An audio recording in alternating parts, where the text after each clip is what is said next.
چار مینار ایک یادگار اور مسجد ہے جو ہندوستان کی ریاست تلنگانہ میں حیدرآباد میں واقع ہے۔ تاریخی نشان عالمی سطح پر حیدرآباد کی علامت کے طور پر جانا جاتا ہے اور یہ ہندوستان کے سب سے زیادہ تسلیم شدہ ڈھانچے میں شامل ہے۔ عالی شان تاریخ کی وجہ سے حکومت اس مسجد کو سرکاری طور پر تلنگانہ ریاست کے لیے تلنگانہ نشان کے طور پر شامل کرنا پڑا۔ چار مینار کی لمبی تاریخ میں 400 سال سے زائد عرصے سے اس کی اونچی منزل میں ایک مسجد کا وجود بھی شامل ہے۔ چار مینار مسجد ایک مربع ڈھانچہ ہے جس کی ہر طرف 20 میٹر تقریباً 66 فٹ لمبی ہے۔ چاروں اطراف میں سے ہر ایک 4 بڑی محرابیں ہیں۔ ہر ایک کو ایک بنیادی نقطہ درپیش ہے جو اس کی سامنے والی سڑک پر براہ راست کھلتا ہے۔ ہر کونے پہ ایک عمدہ شکل کا 56 میٹر اونچائی تقریباً 184 فٹ مینار کھڑا ہے جس میں ایک ڈبل بالکنی ہے۔ ہر مینار کو بیبلس گنبد نے تاج پر پتھری کی طرح ڈیزائن کے ساتھ تاج سجایا ہے۔ تاج محل کے میناروں کے برعکس چار مینار کے 4 بانسری مینار مرکزی ڈھانچے میں بنے ہوئے ہیں۔ اوپری منزل تک پہنچنے کے لیے 14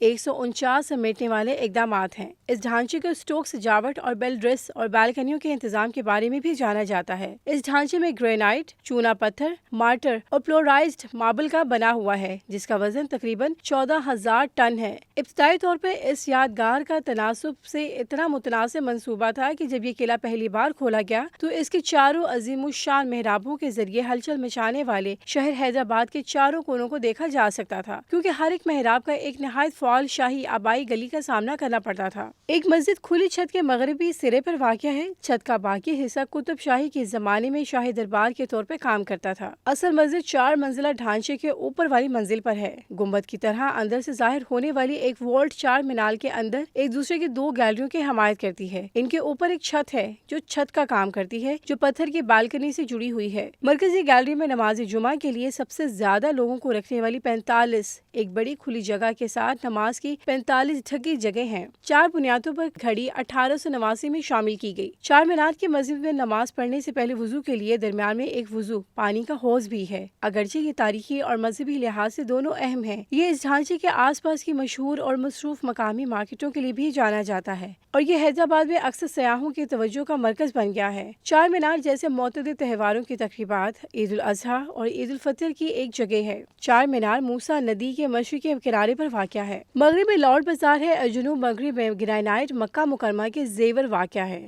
قطب شاہی خاندان کے 5ویں حکمران محمد قلی قطب شاہ نے 1591 میں اپنے دارالحکومت گولکنڈہ سے نو تشکیل شہر حیدرآباد میں منتقل کر دیے گئے چار مینار مسجد کو تعمیر کیا گیا۔ اس ڈھانچے کے موجودہ نگراں نے اپنے ریکارڈ میں ذکر کیا۔ کہا جاتا ہے کہ چار مینار دوسرے اسلامی 1000 ہجری کی یاد میں 1591 عیسوی میں تعمیر کیا گیا۔ یہ پروگرام عالم اسلام میں دور دور تک منایا گیا۔ اس طرح قطب شاہ نے اس تقریب کو منانے اور اس عمارت کی تعمیر کے ساتھ اس کی یاد دلانے کے لیے شہر حیدرآباد کی بنیاد رکھی۔ اس کے فن تعمیر کی وجہ سے اس کو مشرق کا آرک ڈی مروف بھی کہا جاتا ہے۔ چار مینار تاریخی تجارتی راستے کے تعلق میں تعمیر کیا گیا۔ مشیر آباد مارکیٹ کو ساحلی شہر کے ساتھ جوڑا جاتا ہے۔ حیدرآباد کا پرانا شہر چار مینار کے ساتھ اس کا مرکز بنا ہوا تھا۔ یہ شہر چار مینار کے چاروں طرف 4 مختلف کوریڈورز اور چیمبرز میں پھیلا ہوا تھا۔ یہ بستیوں کے مطابق الگ الگ ہے۔ چار مینار کے شمال میں 4 کمان یا 4 گیٹ ویز ہیں جو کارڈینل سمت میں تعمیر کیے گئے۔ شہر کے منصوبے کو تیار کرنے کے لیے فورس کے اضافی ماہر معماروں کو مؤدب کیا گیا۔ اس ڈھانچے کا مقصد ہی مسجد اور مدرسے کی خدمت کرنا تھا۔ یہ ہند اسلامی فن تعمیر کی بہترین مثال ہے جس میں فارسی تعمیرات عناصر بھی شامل ہیں۔ کہا جاتا ہے چار مینار کی تعمیر حیدرآباد شہر کی بنیاد تھی۔ قطب شاہ اسلام قبول کر چکے تھے۔ اسلام کی خدمت کرنے کے لیے یہ نیا شہر تعمیر کیا گیا اور اس کا نام حیدرآباد رکھا گیا۔ ناظرین، آپ خوبصورت مسجد اور شہر کی بنیاد یعنی چار مینار کے بارے میں جو بھی رائے رکھتے ہیں ہمیں کمنٹ میں ضرور آگاہ کریں۔ ویڈیو کو لائک کرنا، چینل کو سبسکرائب کرنا اور بیل آئیکن کو دبانا ہرگز مت بھولیں تاکہ اس طرح کی آپ کو آنے والی ہر انفارمیٹیو ویڈیوز کا نوٹیفیکیشن ملتا رہے۔ اللہ حافظ۔ یہ ویڈیو سوشون کے تعاون سے پیش کی گئی ہے۔ سوشون پاکستان کا national social media network ہے۔ اپنا اکاؤنٹ بنانے کے لیے soshon.com پر جائیں یا گوگل پلے اسٹور اور ایپل ایپ اسٹور سے سوشون ایپ ڈاؤن لوڈ کریں اور پاکستان کا اپنا سوشل میڈیا استعمال کریں۔